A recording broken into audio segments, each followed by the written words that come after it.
Hello friends, எல்லாருக்கும் வணக்கம். இன்றைக்கி இந்த வீடியோவில் சூப்பரான அல்வா பார்க்கலாம். இது ரொம்ப சுலபமான அல்வா, டக்குன்னு செஞ்சு முடிச்சிடலாம். இது ஃபர்ஸ்ட் டைம் ட்ரை பண்ணிவிட்டு அது எப்படி வந்ததுங்கிறது உங்களுக்கு ஒரு வீடியோவாக போட்டிருக்கேன். இது செய்கிற மாதிரி இருந்துச்சுன்னா கண்டிப்பாக ட்ரை பண்ணுங்கள். வாங்க வீடியோக்குள்ளே போகலாம். இதுக்கு ஃபர்ஸ்ட்டு ஒரு கப் சோள மாவு எடுத்துக்கலாம், கார்ன்ஃப்ளவர். 2 கப் தண்ணி. எந்த கப்பில் மெஷர் பண்ணுறீங்களோ அதே கப்பில் தான் எல்லாமே மெஷர் பண்ணணும். இதை இப்போ நல்லா மிக்ஸ் பண்ணிக்கலாம். கட்டி எதுவும் இல்லாமல் மிக்ஸ் பண்ணிக்கோங்க.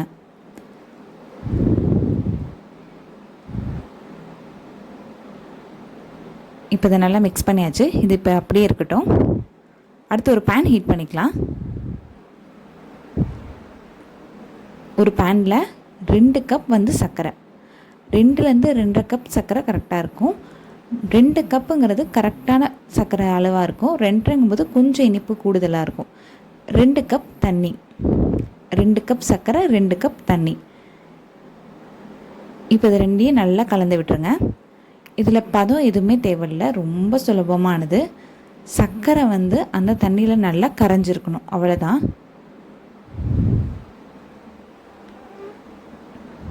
இப்போ சர்க்கரை நல்லா கரைஞ்சதுக்கப்புறம் நம்ம ரெடி பண்ணி வச்சுருக்க கார்ன்ஃப்ளவர் அதையும் சேர்த்துக்கலாம்.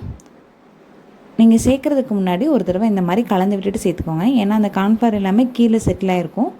அதனால் ஒரு தடவை கலந்து விட்டுட்டு சேர்த்துக்கோங்க. இது சேர்த்தோன்னே இதில் முக்கியமானதே இந்த ப்ராசஸ் ஸ்டார்டிங்லேருந்து எண்டு வரைக்குமே நீங்கள் அடுப்பை சிம்லே தான் வச்சுருக்கணும். இதை கிளறி விட்டுக்கிட்டே இருக்கணும். ஒரு நிமிஷம் நீங்கள் விட்டால் கூட அதை அப்படியே பிடிக்க ஆரம்பிச்சிடும் அடியில். அதனால் கிளறி விட்டுகிட்டே இருங்க. ஃபுட் கலர் கொஞ்சம் சேர்த்துக்கலாம். நான் மெஷர்மெண்ட் கப் எல்லாமே 60 ml கப் தான் எடுத்திருக்கேன். இப்போ இதை நல்லா மிக்ஸ் பண்ணிகிட்டே இருக்கலாம்.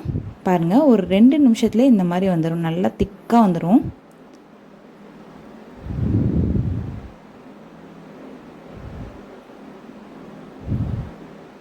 அடுத்து இதோட நெய் சேர்த்துக்கலாம். ஒரு கப்புக்கு நீங்கள் 1/4 கப் நெய் சேர்க்கணும். அப்போ தான் கரெக்டாக இருக்கும். அதோட பாதாம், 2-3 பாதாம், 3 முந்திரி, அதையும் சின்ன சின்ன பீசஸாக கட் பண்ணிவிட்டு சேர்த்துக்கலாம். நீங்கள் அதுக்கு பதிலாக எண்ணெய் கூட சேர்த்துக்கலாம், நெய்க்கு பதிலாக. ஆனால் எண்ணெய்க்கும் நெய்க்கும் கொஞ்சம் டிஃப்ரென்ஸ் இருக்கும் டேஸ்ட்டில். ஆனால் 2 டேஸ்ட்டுமே நல்லா தான் இருக்கும். இப்போ நல்லா இது சுருண்டு வருது பாருங்கள்.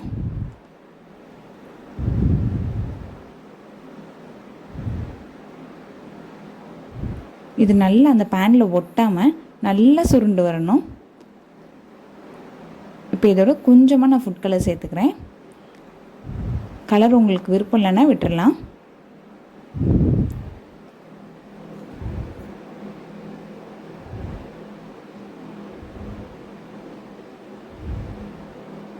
இப்போ இது நல்லா சுருண்டு வரணும்.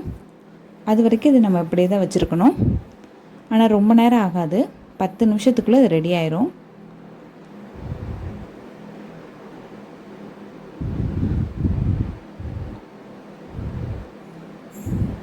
இப்போ கிட்டத்தட்ட 7 நிமிஷம் போல் ஆயிடுச்சு.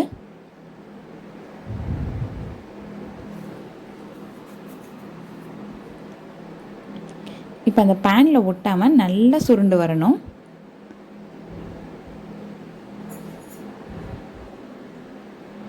ஃபஸ்ட்டு எடுத்தோடனே ஒரு தடவை சுருண்டு வரும். அந்த ஸ்டேஜில் எடுத்துட்டோம்னா அந்த டேஸ்ட் ஒரு மாதிரி இருக்கும். ஆனால் செகண்ட் டைம் இந்த மாதிரி சுருண்டு வரும் பாருங்கள். இந்த ஸ்டேஜில் எடுத்தால் நல்ல டேஸ்ட்டாக இருந்தது.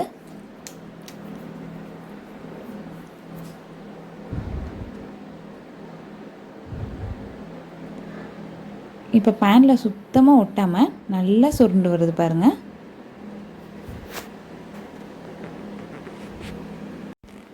இந்த மாதிரி வர ஸ்டேஜில் நம்ம இதை ஆஃப் பண்ணிடலாம்.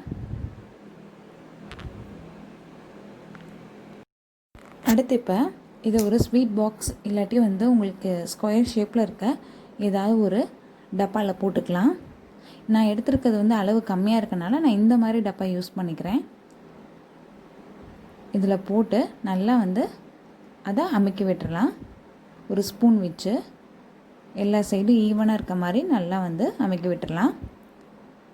இப்போ இது ஒரு 1 மணி நேரத்துலேருந்து 1.5 மணி நேரம் வரைக்கும் அப்படியே இருக்கட்டும். நல்லா சூடு ஆறி அது நல்லா கொஞ்சம் கெட்டியாக வரும்.